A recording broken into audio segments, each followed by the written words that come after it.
Hello engineers, मैं engineer Saurabh Mishra स्वागत करता हूँ आपका लखनऊ ब्रांच में। और आज के इस वीडियो में मैं दिखाना चाहता हूँ कि हमारे जो ये जुलाई बैच के स्टूडेंट हैं, आज इनकी बीबीएस की साइट विजिट थी।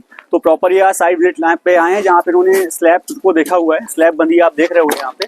तो आज इसकी चेकलिस्ट पे बात करेंगे कि इन्होंने साइट पे क्या क्या देखा और किस तरह से इनको पढ़ाया गया है और क्या साइट पे जिस तरह की चीज़ें हुई हैं सारा आपको समझाएंगे।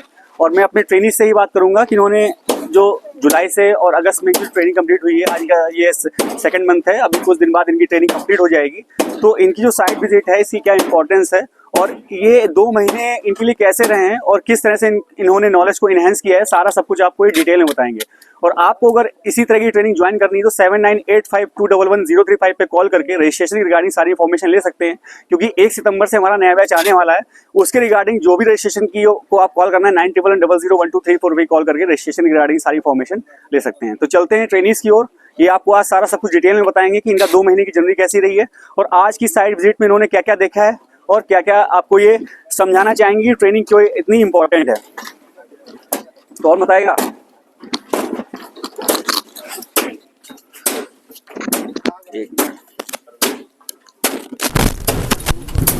ब्लू है। यस, मेरा नाम सर्वेश सिंह है सर। हम आए हैं साइट विजिट पे और हम लोग बीबीएस कंप्लीट हो गया है। इसमें हम लोग बहुत सारी चीज़ें सीखे हैं कि किस तरीके से क्या हम लोग को करना रहता है, कि जहाँ पे हम लोग बार प्रोवाइड करते हैं कि किस तरीके से बार कहाँ कहाँ प्रोवाइड करना है। और जो कंस्ट्रक्शन होता है, ये जो हाउस बन रहा है, बिल्डिंग बन रही है, इसमें हम लोग बार का ही मेन रोल होता है। तो ये जो रिइंफोर्समेंट होता है, इसमें कितने तरीके से रिइंफोर्समेंट कहाँ कहाँ यूज़ किया जाता है। तो हम लोगों ने इस बीबीएस में हम लोग स्टीरअप में सीखे हैं कि स्टीरअप में कैसे रिइंफोर्समेंट को देना है, बीम में कैसे रिइंफोर्समेंट को लगाना है, इस बार को कैसे लगाना है, कहाँ पर लैपिंग देना है, किस तरीके से कहाँ बेंड करना है, हुक लेंथ कितना होना चाहिए, बेंड रिडक्शन कितना होना चाहिए, कॉलम में किस तरीके से हमको लैपिंग देना है, उसका लेंथ कितना, कटिंग लेंथ होना चाहिए। इस तरीके से हम लोग सारा स्लैब का देखे हैं, बीम का देखे हैं, कॉलम का देखे हैं, स्टीरअप का देखा है कि कितना किस तरीके से हम लोग का कटिंग लेंथ होना चाहिए। तो हम लोग जैसे स्टीरअप देख रहे हैं तो स्टीरअप में हम लोग को कटिंग लेंथ निकालने के लिए बताया गया है कि कटिंग लेंथ किस तरीके से निकाला जाता है। तो हम लोग देखे हैं कि स्टीरअप निकालने के लिए जैसे हर अलग अलग साइज का स्टीरअप होते हैं, जैसे स्क्वायर स्टीरअप होते हैं, डायमंड स्टीरअप होते हैं, ट्रायंगुलर स्टीरअप होते हैं। उस हिसाब से हम लोगों ने क्या है साइड का निकालते हैं, आउटर हम लोग बाहर हम लोग लेंथ मेजर करके हम लोग बेंड डिडक्शन माइनस करते हैं, उस तरीके से निकालते हैं। और एक सेंटर लाइन से हम लोग उसका लेंथ निकाल के हम लोग उसका हुक लेंथ ऐड करके हम उसका कटिंग लेंथ निकालते हैं। इसी हिसाब से अब स्टीरअप निकलने के बाद से अब हम लोग कॉलम पे जाते हैं। तो कॉलम का भी हम लोग कटिंग लेंथ निकालते हैं, साइड पे कॉलम का भी हम लोग कटिंग लेंथ निकालते हैं। तो किस तरीके से क्या कहाँ लैपिंग देना है, कहाँ कैसे। तो हम लोग जैसे फाउंडेशन से स्टार्ट करते हैं, तो फाउंडेशन से हम लोग स्टार्ट करने के बाद से हम 12 मीटर की सरिया होती है, तो 12 मीटर का थ्रू आउट हम लोग नहीं दे सकते हैं, क्योंकि क्या होता है कि ये एक तरीके से झूलने लगती है, जिसलिए हम लोग एक कटिंग लेंथ मान के चलते हैं कि हमको कहाँ पे ले जाके कट करना है। तो क्या होता है कि जब हम क्लियर स्पान जाते हैं, स्लैब टू स्लैब होता है, जैसे एक बीम से दूसरे बीम के बीच का जो गैप होता है, उसके बीच का जो क्लियर स्पान होता है, उस क्लियर स्पान को हम डिवाइड करते हैं L/4 के रिस्पेक्ट में। तो L/4 में होता है एक जो बीम के ग्राउंड बीम ले सकते हैं या ये रूफ बीम लें, स्लैब बीम लें, इस बीम से अब ऊपर वाले जो बीम होता है उसके बीच में हम क्या करते हैं कि L/4 का जो ये बीम के नीचे वाला बीम होता है, इसमें एक डेंजर जोन इसको माना जाता है, और ऊपर वाले जो बीम से जो L/4 का डिस्टेंस होता है, इसको डेंजर जोन माना जाता है। तो जो बीच का L/2 जो बच रहा है वही लैपिंग जोन होता है सिर्फ कॉलम के लिए। वो लैपिंग जोन कॉलम के लिए है, वहाँ पर हम लैपिंग जोन में हम लैप प्रोवाइड करते हैं। वो लैपिंग का जो डिस्टेंस होता है 50D का होता है। 50D यानी कि D जो होता है डायमीटर ऑफ बार होता है, जो डायमीटर यूज़ कर रहे हैं 12 mm का डायमीटर यूज़ कर रहे हैं, तो वो डायमीटर 50 × 12 से मल्टीप्लाई करते हैं, तो वो आ जाता है लैपिंग। ये कॉलम का है। उसी हिसाब से हम कॉलम में क्या देखते हैं कि हम लोग को अल्टरनेट 50% से अधिक एक बार ज्वाइंट में नहीं आना चाहिए। जैसे कि मान लीजिए 8 बार हैं, 8 बार हैं, तो 8 में से 4 ही जो होगा 1 मीटर से ऊपर होगा और 1 मीटर से डाउन होगा, 4 बार 1 मीटर से डाउन होगा। तो इस तरीके से हम लोग क्या करते हैं कि इसमें लैपिंग प्रोवाइड करते हैं और इसको कंटिन्यू आगे लेकर जाते हैं। उसके बाद से अब हम लोग आते हैं बीम में। बीम में क्या होता है कि नीचे का बॉटम वाली जो बार होती है उसको मेन बार बोला जाता है, क्योंकि टेंशन का जोन होता है, टेंशन कंप्रेशन का जोन ऊपर होता है, टेंशन का जोन नीचे होता है। तो नीचे टेंशन वाले जोन में हम लोग हमेशा मेन बार प्रोवाइड करते हैं। ऊपर जो होता है डिस्ट्रीब्यूटिव बार होता है, या कि डबल रीइंफोर्स बीम में हम उसको ऊपर को भी हम बीम बार प्रोवाइड करते हैं। इसमें भी क्या होता है कि इसमें भी लैपिंग जोन होता है। टॉप बार जो होते हैं, टॉप बार हम लोग जो टॉप मेन बार इसमें हम लोग लैपिंग जो जोन होता है इसका हमेशा इसका भी कंप्रेशन देते हैं। क्या होता है कि इसका नीचे वाला जो पोर्शन होता है ये टेंशन का होता है, साइड में ऊपर का जो पोर्शन होता है ये टेंशन का होता है, उधर का टेंशन का, बीच में जो होता है कंप्रेशन का पोर्शन होता है। टॉप मेन बार की बात कर रहे हैं, तो अगर हमको लैपिंग देना है बीच बीम में तो हम इस कंप्रेशन जोन में ऊपर देते हैं लैपिंग। इसमें भी वही लैपिंग का जो लेंथ होता है 50D होता है। मेन बॉटम वाला जो बार होता है उसमें लैपिंग देने का तरीका दूसरा होता है। इसमें क्या होता है, हम कंप्रेशन जोन में जाते हैं, फिर नीचे वाले में, तो नीचे में जब कंप्रेशन जोन जाते हैं तो नीचे में हम लोग का कंप्रेशन जोन साइड में रहता है, ज्वाइंट के साइड में, और उस तरफ ज्वाइंट के साइड में। लेकिन ज्वाइंट के साइड में होने के बावजूद भी हम एक डिस्टेंस कवर करते हैं 2D। जो D होता है इस 2D में, ये D होता है इफेक्टिव डेप्थ ऑफ बीम होता है। इस बीम का इफेक्टिव डेप्थ लेते हैं, वो 2D। यहाँ से हम क्या करते हैं कि यहाँ से कवर करते हैं 2D इस तरफ। अब यहाँ से हमको लैपिंग देना है 50D का इस तरफ, क्योंकि ये हम ज्वाइंट पे लैपिंग नहीं दे सकते, इसलिए हमको 2D का हमको एक स्पेस छोड़ना पड़ता है। वहां से हमको 50D का हम लैपिंग करेंगे। बीच ये बीम का हो गया लैपिंग का पोर्शन। उसके बाद से हम लोग बीम के बाद से हम आते हैं स्लैब में, कि स्लैब में किस तरीके से क्या बार प्रोवाइड किया गया है। तो स्लैब में आते हैं तो सबसे पहले स्लैब में बार प्रोवाइड करने से पहले हम देखते हैं कि चारों कॉर्नर पे बीम होते हैं। तो चारों तरफ देखिए बीम है। अब इस बीम में हमको क्या देखना है कि पहले देखते हैं कि ये जो लंबाई और चौड़ाई है, तो चौड़ाई और लंबाई देखते हुए हमको ये आइडेंटिफाई करना है कि ये 2 वे है कि 1 वे है। अगर 1 वे होता है तो उसका बार डिस्ट्रीब्यूट करने का या लगाने का जो तरीका होता है कि किस तरीके से एंकर बार देना है, टॉप मेन बार कौन होगा, बॉटम डिस्ट्रीब्यूशन बार कौन सा होगा, उस तरीके से हम आइडेंटिफाई करते हैं। पहले देखते हैं कि 1 वे एक 2 वे। यहाँ पे जो लंबाई चौड़ाई आइडेंटिफाई करने के बाद से ये है कि ये 2 वे बीम है, ये स्लैब है, 2 वे है। तो 2 वे में हम लोग को क्या है कि अब मेन बार और डिस्ट्रीब्यूशन बार भी यहाँ पे एक्ट करता है एज अ मेन बार। तो यहाँ पे हम देखते हैं, तो अब इस 2 वे में हम जान चुके हैं कि जो डिस्ट्रीब्यूशन बार है वो भी एक्ट कर रहा है मेन बार की जैसे। तो अब हमको यहाँ पे शॉर्टर स्पैन देख रहे हैं, तो शॉर्टर स्पैन हमको दिखाई दे रहा है कि कौन सा है, ये वाला शॉर्टर स्पैन है। अब हमको जो बॉटम का मेन बार है, हम शॉर्टर स्पैन के अलॉन्ग ही हमको बिछाना रहता है। तो यहाँ पे जो मेन बार लगा है नीचे बॉटम शॉर्टर स्पैन के, और हमेशा हम ये क्रैंक अल्टरनेट क्रैंक बार हम प्रोवाइड करते हैं। अल्टरनेट जैसे क्या है, ये वाला एक क्रैंक गया है वहाँ पे, फिर उसके बाद वाला आया क्रैंक यहाँ पर, फिर अल्टरनेट इसका वाला उस तरफ क्रैंक हुआ है, इसका वाला अब क्रैंक हुआ है। तो कितने पे ये क्रैंक होता है, ये क्रैंक जो होता है L/4 पे होता है। इसका जो क्लियर स्पान है, इस स्लैब का क्लियर स्पान देखेंगे, ये जो शॉर्टर क्लियर स्पान हम देखेंगे, शॉर्टर का देखिए, अगर ये 10 मीटर है या 10 फीट है, 10 फीट है तो 10/4 कर देंगे, तो उसका हम क्रैंक वहां से ये प्रोवाइड कर देंगे। ये क्रैंक होता है, ये क्रैंक बार है, वहां से ये क्रैंक गया उधर स्ट्रेट चला जाएगा। फिर अल्टरनेट है ये वाला, वहां से क्रैंक हुआ है, ये ऐसे ही अल्टरनेट हम क्रैंक बार प्रोवाइड करते हैं। तो ये शॉर्टर के अलॉन्ग हम प्रोवाइड कर दिए। अब जो जब डिस्ट्रीब्यूशन बार आता है तो 2 वे में डिस्ट्रीब्यूशन बार मेन बार की जैसे एक्ट करता है, वो एक तरीके से मेन बार ही होता है। तो उसमें क्या होगा, अब इस तरफ से हो गया, अब इस तरफ से क्या होगा कि वो क्रैंक बार अल्टरनेट हम लोग प्रोवाइड करते हैं। अब यहाँ पर हो गया है, अब यहाँ पर एक लगेगा अल्टरनेट, यहाँ पे लगा है एक, यहाँ पे बार क्रैंक हुआ है, ये सीधा चला गया है। अब ये वाला बार वहाँ पे क्रैंक हो गया है, इसी हिसाब से अब ये डिस्ट्रीब्यूशन बार लग गया है। डिस्ट्रीब्यूशन बार लगने के बाद से अब आता है कि अब क्रैंक बार में ये जो स्पेसिंग हम लोग का है, इसको हम लोग कवर करते हैं टॉप डिस्ट्रीब्यूशन बार से हम इसको कवर करते हैं। यहाँ पे लगा, यहाँ पे लगा, यहाँ पे लगा। उसके बाद से आता है कि 2 अल्टरनेट क्रैंक के बीच में जो टॉप डिस्ट्रीब्यूशन बार का ये जो गैपिंग हो जाता है वो ज़्यादा हो जाता है 300 mm, तो हम लोग को 150 mm मिनिमम रखना पड़ता है, इसलिए हम लोग टॉप एक्स्ट्रा बार यहाँ पे प्रोवाइड करते हैं। ये हो जाए सारा स्लैब का, ये 2 वे है इसका, कि मेन बार और डिस्ट्रीब्यूशन बार। उसी हिसाब से अगर हम देखें कि 1 वे का, जब हम लोग का 1 वे स्लैब होता है तो 1 वे स्लैब में हम लोग का मेन बार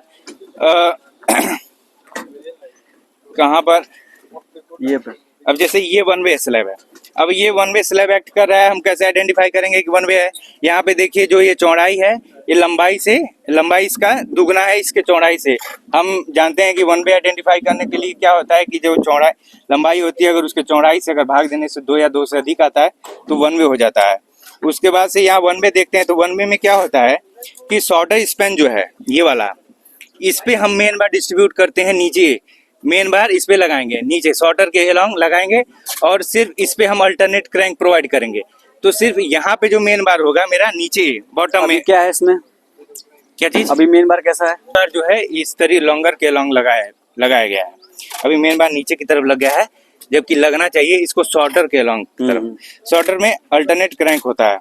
अब देखो यहाँ थ्योरी बदल गई, इसीलिए देखो जो थ्रू आउट सरिया आ जाए, अब इसको एक एक बार में अगर खाना काटे करते तो उसको हम सही बना सकते थे। अब जैसे ये लंबा है, ये थ्रू आउट यहाँ पे यहाँ से सारा दिख रहा है, तो ये जो लंबाई ये वन वे है, वन वे यहाँ पे हम क्या कर सकते हैं, प्रोवाइड कर सकते हैं कि शॉर्टर के लॉन्ग। जैसे यहाँ पे क्या है कि मेन बार जो है नीचे की तरफ एक्ट किया, यहाँ पे लगाया गया है, ये शॉर्टर स्पैन के लॉन्ग लगाया गया है। यहाँ पे क्या करेंगे, इसमें भी अल्टरनेट हम लोग क्रैंक प्रोवाइड करके थ्रू आउट हमको लगाना पड़ता है। अगर अल्टरनेट क्रैंक नहीं देंगे तो बाद में जब स्लैब लग जाएगा तो बाद में यहाँ से क्रैकिंग शुरू हो जाता है। बाद में कुछ समय बाद से यहाँ पे क्रैकिंग शुरू हो जाता है। जैसे यहाँ पे अल्टरनेट क्रैंक बार नहीं प्रोवाइड किया, लेकिन यहाँ पे शॉर्टर स्पैन के लॉन्ग मेन बार बिछाया गया है। ये जो डिस्ट्रीब्यूशन बार है यहाँ पे एक्ट करता है डिस्ट्रीब्यूशन, ये मेन बार के जैसे बिहेव नहीं करता है, ये यूनिट का काम करता है, यूनिट में इसको रखने का काम करता है।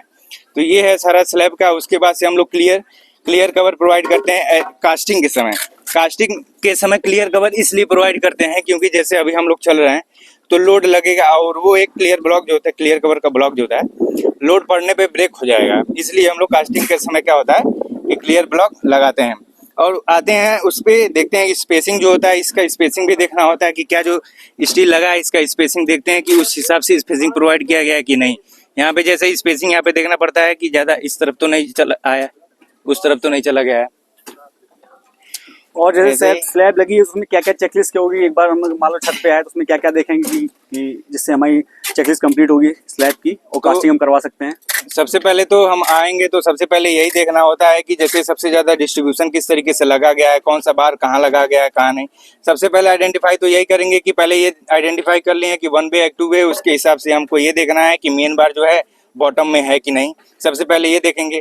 उसके बाद से हम इसका देखेंगे कि जो डिस्ट्रीब्यूशन बार है वो इसका स्पेसिंग देखेंगे, मेन बार का स्पेसिंग देखेंगे, अल्टरनेट क्रैंक है कि ड्राइंग सब सारा काम हुआ है कि नहीं। ड्राइंग के हिसाब से ही हमको सारा काम देखना है कि ड्राइंग जिस हिसाब से दिया गया है ड्राइंग में उसी हिसाब से काम मान लो ड्राइंग के साथ सारा सब कुछ लग गया, उसके बाद अब क्या चेक करेंगे, क्लियर कवर, ऑयलिंग है ना, उसका लाइन ड्राइंग के हिसाब से ड्राइंग में क्या दिया रहेगा, ड्राइंग में वही दिया रहेगा कि रिइंफोर्समेंट किस तरीके से लगाना है, ये सारा देखे कि मेरा सारा कुछ सही है। उसके बाद से हम लोग क्या करेंगे, सबसे पहले देखेंगे कि शटरिंग का जो ये शटरिंग का कंक्रीटिंग होता है इधर से निकलने लगता है, इसका जो कवर करना रहता है हमको वही ब्राउन टेप से हमको कवर करना पड़ता है। सबसे पहले ये देखते हैं।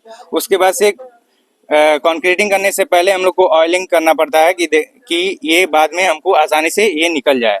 ये सारा कुछ देखने के बाद से, और ये सब भी देखना होता है कि जो ये तार जो लगा हुआ है, ये वायर, ये बाइंडिंग वायर जो है ये पूरा थ्रू आउट होना चाहिए। कोई भी ऐसा नहीं है कि जल्दीबाजी में, जैसे यहाँ पे देखिए यहाँ पे नहीं लगा है, यहाँ पे नहीं लगा है अल्टरनेट, इस तरीके ऐसा थ्रू आउट होना चाहिए इसमें इस तरीके से। और हम लोग कवर देखते हैं कि कवर है कि नहीं, जैसे बीम में देखते हैं, नहीं तो बाद में अभी तो कवर लगा ही नहीं हुआ है ना।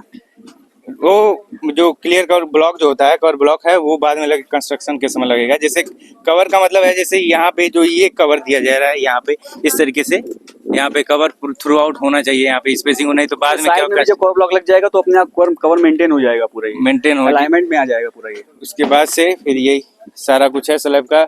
उस हिसाब से देखिए यहाँ पे स्टेयर केस के बारे में हम लोगों ने सीखा कि कैसे स्टेयर केस में किस तरीके से हम लोग इसको लगाएंगे। स्टेयर केस का क्या होता है कि एक ही बार हम लोग कास्ट कर देते हैं, उसका वो बेंड कर देते हैं, एक ही यूनिट में उसको बना देते हैं। और इसका राइजर भी और इसका ट्रेड भी एक ही कटिंग लेंथ निकाल के सारा हम बेंड कर देते हैं उसमें। ये सारा कुछ है। ये इस बीम को बोलते हैं हिडन बीम बोलते हैं। इसका क्या होता है कि डेप्थ जो होता है कम होता है एज कम्पेयर टू विड्थ। इसका विड्थ जो होता है ज्यादा होता है। जैसे यहाँ पे स्टेयर चढ़ा हो ना तो यहाँ पे हो सकता है वॉल आएगी। ये हिडन बीम इसलिए प्रोवाइड किया जाता है कि जो अगर हम बीम नहीं दे पा रहे हैं और एक्स्ट्रा हमको जैसे पार्टीशन वाल ऊपर की तरफ करना होता है तो इसी बीम के ऊपर हम लोग पार्टीशन वाल चलाते हैं। ये हिडन बीम इसलिए एक एक्ट करता है, एक बीम के जैसे एक्ट करता है कि इसमें थोड़ा लोड बियर कर देगा और बीम पे ये लोड जो होगा ये बीम पे ट्रांसफर कर देगा। था मतलब टेक्निकली किस तरीके से आज हमारी साइंस थी और हमारे स्टूडेंट ने किस तरीके से है और क्लास में कितना कवर किया है, असाइनमेंट में जो टास्क कंप्लीट किया है पूरा हम लोग ने प्रोजेक्ट को सॉल्व करवाया है, उसके बाद बीम को सॉल्व करवाया है, जो भी स्लैब के जितने भी पार्ट है सबको सॉल्व करके आज यहाँ पे कितनी बार्स किस टाइप से लग रही हैं, कौन कौन सी बार्स का क्या क्या नाम है, सारी डिटेल के साथ आज हमने पूरा ये वीडियो बनाया है। अब थोड़ा सा आप ये बताओ कि जैसे अभी 7 दिन बाद आपकी क्लास खत्म हो जाएगी, तो अभी जो आपकी 53 डेज की जो जर्नी थी, जो सीखा है, जो आपका इन्वॉल्वमेंट रहा और एक तरह से कैसा लगा सिविल गुरुजी में आपको? ये बहुत अच्छा लगा। सिविल गुरुजी जैसे एक बहुत बढ़िया अपॉर्चुनिटी है उन लोगों के लिए जो जिज्ञासु हैं, जो क्यूरियोसिटी रखते हैं सीखने के लिए। कम समय में ज़्यादा आउटपुट यहाँ पे मिलता है। 2 महीने में हर एक चीज़ को कवर किया जाता है किसी भी फील्ड। जैसे कि आप सबसे पहले यहाँ पे एस्टिमेशन का क्लास चला था, उसमें सारा थ्रू आउट हम लोग सेंट्रल लाइन लेआउट किए थे, ब्रिक लाइन लेआउट किए थे, उसके बाद से हम लोग टाउनशिप लेआउट किए थे, उसके बाद हम लोग एस्टिमेशन कैलकुलेट किए थे। पूरा बिल्डिंग का पूरा फाउंडेशन से लेकर हम लोग पूरा कि G+2 है, G+3 जितना भी बिल्डिंग का है एस्टिमेट हम लोगों ने कि कहाँ से सब स्ट्रक्चर का पार्ट है, सुपर स्ट्रक्चर का पार्ट है, उस हिसाब से हम लोगों ने सारा एस्टिमेशन कैलकुलेट किया। उसके बाद से हम लोग आए हाईवे पे आए, फिर क्वांटिटी सर्वे किए, फिर हम लोग ऑटोकैड पढ़े, फिर हम लोग BBS पढ़े। अब हम लोग का एक हफ्ता और बचा है, 6 दिन, उसमें हम लोग बिल्डिंग का कवर करना है। तो ये इस तरीके से हम लोग को बारीकी से सिखाया जा रहा है कि किस तरीके से कौन सा हम लोग जिसे नियम होता है किसी गेम को खेलने के लिए, एक रूल होता है, नियम होता है, उसी हिसाब से यहाँ पे 2 महीने का जो कोर्स है इसमें सारा नियम सिखाया जाता है कि किस तरीके से आप एस्टिमेट निकालेंगे, कौन कौन सा वे होता है, उस वे के थ्रू आपको बहुत ही कम समय में आप उस अपॉर्चुनिटी को कैप्चर कर सकते हैं। क्या होता है कि कोई चीज़ सीखने के लिए कई सारे रास्ते होते हैं, तो यहाँ पे वो शॉर्टर जो सबसे आसान और सही रास्ता है वो यहाँ पे सिखाया जाता है कम से कम समय में। जो चीज़ें कई साल लगते हैं सीखने में, 5-6 साल लग जाते हैं यहाँ तक पहुँचने में कि BBS का एक्चुअल कटिंग लेंथ कैसे निकालना है। कोई कॉन्ट्रैक्टर के आगे पीछे घूम रहा है, कोई सीनियर इंजीनियर के आगे पीछे घूम रहा है कि भाई एग्जैक्ट मुझे बताइए कैसे क्या है, कटिंग लेंथ कैसे निकलेगा, कितने तरीके से कटिंग लेंथ निकाला जा सकता है। क्या होता है यहाँ पे हर एक तरीके से जो कुछ भी होते हैं, जैसे कि हम आपको बताए थे कि स्टीरअप में क्या होता है कि आउटर कटिंग लेंथ निकाला जाता है, सेंट्रल लाइन कटिंग लेंथ निकालता है। कि हर एक साइड पे दोनों कोई जानता है, कोई सेंट्रल लाइन जानेगा, कोई नहीं जानेगा। तो क्या होता है कि हम यहाँ पे दोनों चीज़ें से बताया जा रहा है कि किस तरीके से कटिंग लेंथ हम निकाल सकते हैं, हुक लेंथ कितना प्रोवाइड करना है, कैसे नहीं, ड्राइंग रीड करना किस तरीके से आपको क्या है। यहाँ पे ये है कि सारा कुछ आपको कवर कर दिया जा रहा है। कहने का सेंस ये है कि जैसे मान लो बहुत लोग स्टूडेंट जो हमारे व्यूवर्स होंगे वो फ्रेशर भी होंगे, फ्रेशर ही सारे। तो लेकिन अब क्या है कि अब साइड में जाके आप अब फ्रेशर के टैग के साथ साइड में जाओगे तो वो एक तरह की रिस्पेक्ट जो होती है नहीं मिलती है, क्योंकि हो सकता है कि आपको नॉलेज उस जगह की ना हो, क्योंकि जो नॉलेज वहाँ चाहिए और एकदम एक्यूरेट चाहिए, क्योंकि आपकी बताई हुई चीज़ों पे बिल्डिंग बन जानी है, आपकी बताई हुई चीज़ों पे रोड का लेवल साइड हो जाना है। अगर इतनी कैपेबिलिटी आपके अंदर नहीं है तो एज ए इंजीनियर वहाँ पे आप सही तरीके से अप्लाई नहीं हो पाओगे। लेकिन आपका फ्रेशर जो टैग है, जो फ्रेशर ना कहे जाओ, तो हम लोग एक क्या होता है पूरे प्रोजेक्ट से आपको निकालते हैं, मतलब कि हम एक पूरा प्रोजेक्ट ही सॉल्व करवाते हैं, उसी ही से आपको पूरा निकलना होता है, उसको पूरा सॉल्व करना होता है, उसका एस्टिमेशन सॉल्व करना होता है, उसका पूरा BBS निकालना होता है, उसका पूरा ये जितना तुम सरिया लग रही है, कैसे लग रही है, कहाँ कहाँ लगेगी, उसमें कितनी बार्स यूज होंगी, कौन कौन सी बार्स यूज होंगी, सबका तुम एकदम बार बेंडिंग शेड्यूल बनाओगे, मतलब एक शेड्यूल रहेगा कि कितनी सरिया कहाँ कहाँ लग रही है, उसका क्या वेट है। इस तरह से आप पूरा प्रिसाइज तरीके से बार बेंडिंग को सॉल्व करोगे। उसके बाद हाईवे भी सीखोगे आप, फ्लेक्सिबल पेमेंट कैसे बनती है, रिजिड पेमेंट कैसे बनती है। तो साइड जो पूरी हम यहाँ खड़े हैं वो सोसाइटी है, तो यहाँ पे घर के अलावा रोड ही बननी होती है। अब यहाँ पे रोड बननी है तो जब रोड बनेगी उसमें क्या क्या रहेगा, क्या क्या मटेरियल रहेगी, उसकी थिकनेस क्या रहेगी, उसका लेवल कैसे डिसाइड करेंगे। तो एक तरह से सिर्फ आपको घर में नहीं, आपको पूरे सिस्टम से यहाँ पे सिखाया जाएगा कि एक अगर टाउनशिप है तो उसको भी कैसे अच्छे तरीके से बनाया जा सकता है। तो इस तरीके से हम पूरा एक स्टूडेंट को एकदम बारीकी से और बेसिक से लेकर एडवांस लेवल सारी चीजें सिखाते हैं कि कैसे कैसे आपका एक सही तरीके से घर बनेगा। तो सर्वेश थोड़ा सा ये बताओ कि जैसे अब कैसा लग रहा है, मतलब कि अभी तो 7 दिन बाद तुम चले जाओगे, तो लेकिन क्या मोटिवेशन है आपका? सबसे जरूरी बात यह है कि सर जब हम सबसे पहले यहाँ पर आए थे तो वो कॉन्फिडेंस नहीं था कि, और कोई जैसे सामने वाला क्या समझ रहा है क्या नहीं समझ रहा है, वो एक कॉन्फिडेंस नहीं था कि हम बता भी रहे हैं तो क्या सही है कि नहीं है। तो यहाँ पे नियम के अनुसार IAS कोड के हिसाब से कितना जो भी नियम होता है कि किस IAS कोड के हिसाब, किस CBWD के हिसाब से हम ये सारी चीज़ें प्रोवाइड कर रहे हैं। तो ये हमको एक कॉन्फिडेंस आ गया है कि हाँ अब हम किसी भी सामने वाला जो कुछ भी जान रहा हो, लेकिन हम एक नियम जान के आए हैं कि ये सारे रूल्स होते हैं, इस तरीके से कंस्ट्रक्शन कराना होता है।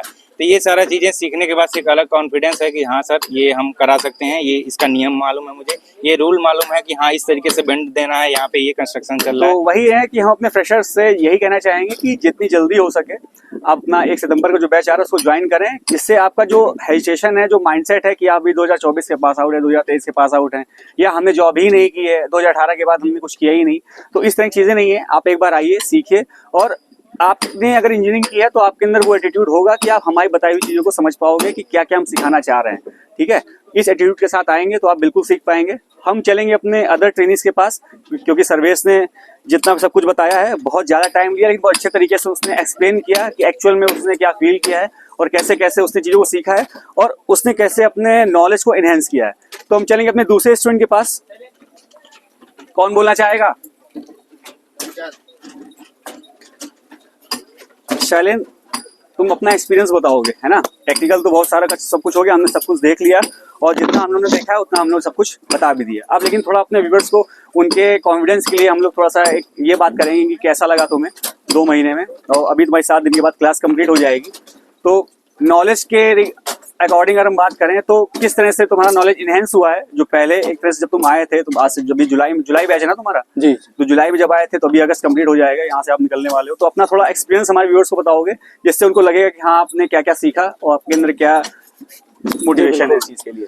जी, good morning everyone, my name is Shailen Singh, I am from Gorakhpur. हमने जो है एस्टिमेशन, सबसे पहले मेरी हमारी क्लास जो थी एस्टिमेशन यहाँ के बारे में सीखा, एस्टिमेशन कैसे बना की जाती है, फिर बिल एब्स्ट्रैक्ट शीट कैसे तैयार की जाती है। उसके बाद एब्स्ट्रैक्ट शीट के बाद हमने सीखा यहाँ पे ऑटोकैड, नहीं सॉरी, बीओकी कैसे तैयार की जाती है। उसके बाद हमने ऑटोकैड भी हमें सीखने को मिला। उसके बाद हमने बीबीएस के बारे में जाना, बीबीएस की कैसे मतलब कॉलम पे कब लैपिंग देनी होती है, स्टेरअप की जो डिस्टेंस है कितनी कितनी होती है, इस चीज़ के बारे में हमने जाना।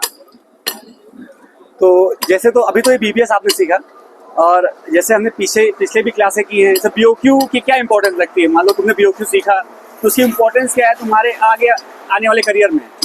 बीओक्यू क्या चीज़ है? बीओकी सर, जैसे हमें बीओकी सीखने से हमें ये फ़ायदा मिलता है कि हम कहीं भी हम काम करा रहे हैं तो जो हमारे जैसे सरिया कितनी लग रही है, ईंट कितनी लग रही है, इसके बारे में हमें जो डील करनी होती है कॉन्ट्रैक्टर से या फिर कहीं से, तो उसके बारे में हमें जो मतलब हमारे पास पूरा एक बजट होता है, पहले से बजट होता है, जिससे क्या हमें सब प्रोजेक्ट को अपने इनहेंस करने में ज़्यादा मदद मिलती है। हमें प्रोजेक्ट को अगर हमें किसी से डील करना है कि इतने का प्रोजेक्ट है तो हम एक अपना मार्जिन रख के भी अपना अगर प्रॉफिट भी निकाल दें, उसमें अपना कैरियर जितना भी उसमें एक्स्ट्रा कुछ लगने वाला निकाल के हम एक अपना मिनिमम बजट सेट कर सकते हैं कि इससे नीचे नहीं जाना है या फिर हम कितने इससे ऊपर भी नहीं जाना, वो मतलब हमें पहले से पता रहता है उससे।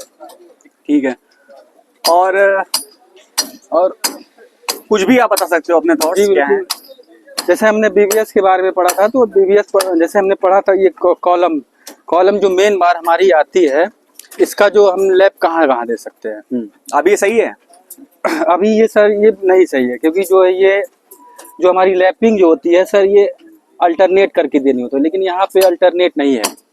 आप देख रहे होंगे, आप बिल्कुल सेम है, ये हमें अल्टरनेट करके एक, अगर ये 1 मीटर, ये सही जगह लैपिंग है, इसकी लैपिंग यही होनी चाहिए या कहीं और होगी? नहीं, इसकी लैपिंग जो होनी चाहिए L/4 डिस्टेंस पे होनी चाहिए। मतलब जो हमारी स्लैब है, ग्राउंड बीम और स्लैब बीम के बीच की जो डिस्टेंस है, उससे जो क्लियर स्पान होता है उसके L/4 डिस्टेंस पे होनी चाहिए हमारी इसकी। नीचे से भी L/4, ऊपर से भी L/4 होनी चाहिए। तो ये मैक्सिमम साइड में मिस्टेक्स हो जाती हैं, इसीलिए हम लोग साइड भी रखते हैं, जिससे आपको ये क्लियर हो पाए कि हम पढ़ क्या रहे हैं और एक्चुअली साइड में हो क्या रहा है। तो और कोई स्टूडेंट है जो बताना चाहेगा अपने बारे में?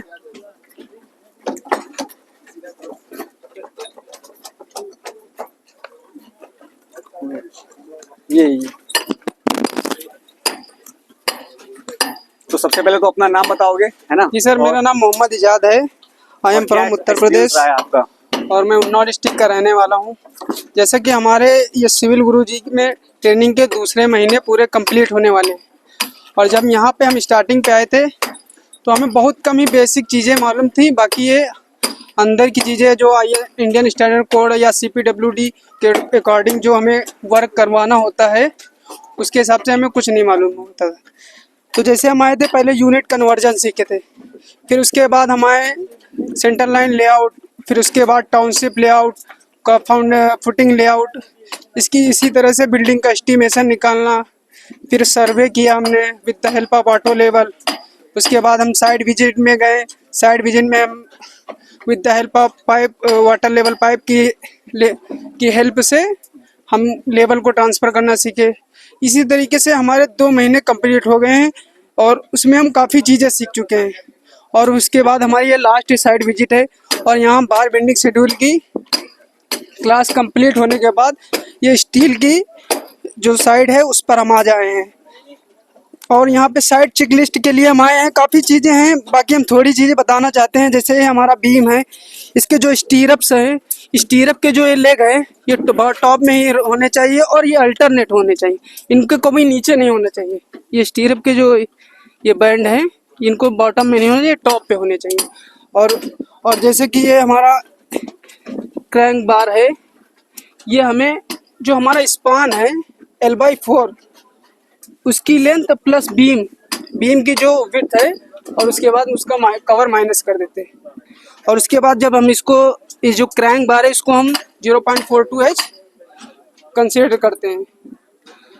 फिर उसके बाद हम देखते हैं टॉप स्ट्रा बार, क्योंकि जब हम क्रैंक बार देते हैं तो अल्टरनेट देते हैं तो उसमें हमारा गैपिंग ज़्यादा आ जाती है, तो उस गैपिंग को मेंटेन करने के लिए टॉप स्ट्रा बार देते हैं। इसका भी कॉन्सेप्ट वही है, L/4 plus beam minus cover.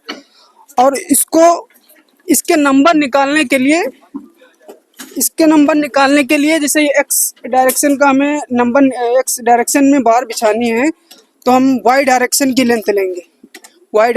Length लेंगे और उसका कवर माइनस करके +1 कर देंगे। जो स्पेसिंग होगी, जैसे ये हमारी टॉप स्ट्रा बार है, इसकी स्पेसिंग है 300 mm और उसमें प्लस हम 1 कर देंगे तो हमारी नंबर ऑफ बार निकल आएंगे। इसी तरीके से फिर हम देखते हैं 1 वे स्लैब और 2 वे स्लैब। अगर हमारा स्पान 2 या 2 से अधिक है तो हम 1 वे स्लैब में आएंगे, और अगर हमारा स्पान 2 से कम है तो हम 1 वे स्लैब में आएंगे। तो 1 वे स्लैब का केस ये है कि हमारी चारों तरफ बीम होती है और एक्स डायरेक्शन भी क्रैंक बार होती है और वाई डायरेक्शन भी क्रैंक बार होती है। तो इसी तरीके से हमारा एक्सपीरियंस भी बहुत अच्छा रहा सिविल गुरु जी के साथ, और जो ट्रेनर थे उनके साथ भी। जो हमारे अंदर डाउट्स थे उन डाउट्स को भी पूछा, वो इजीली क्लियर भी हुए। एक तरीके से जो बिल्डिंग का पूरा प्लान करके, उसका प्लानिंग करके कैसे कंस्ट्रक्शन कराया जाता है, फिनिशिंग तक की पूरा प्रोसेस A to Z एक सीक्वेंस में हमें पता चला है। तो जैसे कि आप देख रहे हैं कि हमारे जो भी ट्रेनीज हैं और जुलाई बैच के, इनका कॉन्फिडेंस आप देख रहे हैं कि 2 महीने क्लास पूरी कंप्लीट होने वाली है। इन्होंने अच्छे तरीके से अपने पार्ट्स को कंप्लीट किया है, जो भी चीज़ें हैं उनको सही तरीके से सीखा है। तो अपने व्यूअर्स से भी यही बोलना चाहूँगा कि अगर वो जॉब कर रहे हैं या घर में हैं या फिर जॉब नहीं कर रहे हैं तो 7985211035 पे कॉल करके रजिस्ट्रेशन रिगार्डिंग इन्फॉर्मेशन ले लीजिए। 1 सितंबर से नया बैच आ रहा है। टाइम को डिले नहीं करना है, क्योंकि टाइम जितना खराब करोगे समय उतना खराब होता जाएगा और फिर वापस नहीं आता है। तो अभी आपको डिसीजन लेना है, जिस भी कंडीशन में हो सही तरीके से अपने आप को थोड़ा सा इवेल्युएट करो कि आप सही डायरेक्शन में हो, सही चीज़ें हैं। इसके बाद आप 7985211035 पे कॉल करके रजिस्ट्रेशन रिगार्डिंग या किसी भी इन्फॉर्मेशन के लिए बात कर सकते हो। तो मिलते हैं नेक्स्ट वीडियो में, तब तक के लिए जय हिंद, जय भारत। जी सर, अगर कंपनी स्किल्ड वर्कर या स्किल्ड इंजीनियर की रिक्वायरमेंट करती है तो जो हमारे अभी जो पास आउट हुए इंजीनियर्स, उनसे मैं यह भी कहना चाहता हूं कि अपने पास आउट होने के तुरंत बाद भी कहीं से अपना स्किल्ड सिविल इंजीनियर के ले सिविल गुरु जी से या और भी कहीं से ट्रेनिंग करें, लेकिन ट्रेनिंग करना इंपॉर्टेंट है, क्योंकि जो कंपनी डिमांड करती है वो स्किल्ड इंजीनियर की करती है। अब कोई भी कंपनी किसी को भी अगर कुछ भी पे कर रही है तो उसका रिजल्ट चाहिए उसका, है ना। तो उसको, अब आजकल जितने भी एम्प्लॉयज होंगे सबका अपना कोई ना कोई काम होगा। उस काम के अकॉर्डिंग ही वो बंदा वहाँ पे साइट पे है या किसी कंपनी में या किसी भी काम में। तो आपको अपनी प्रोडक्टिविटी को बढ़ाना पड़ेगा और प्रोडक्टिविटी के अकॉर्डिंग ही आपके रिजल्ट्स होंगे जो सामने दिखेंगे। तो मिलते हैं नेक्स्ट वीडियो में। और इस तरह की जो वीडियो से बहुत ज़्यादा लंबी हो जा रही है तो हमें थोड़ा शॉर्ट करना पड़ रहा है। हम नेक्स्ट वीडियो में आपसे मिलेंगे और सही तरीके से बात करेंगे नए ट्रेनीज के साथ और नए बैच के साथ। मिलते हैं जल्दी। जय हिंद, जय भारत। Thank you sir.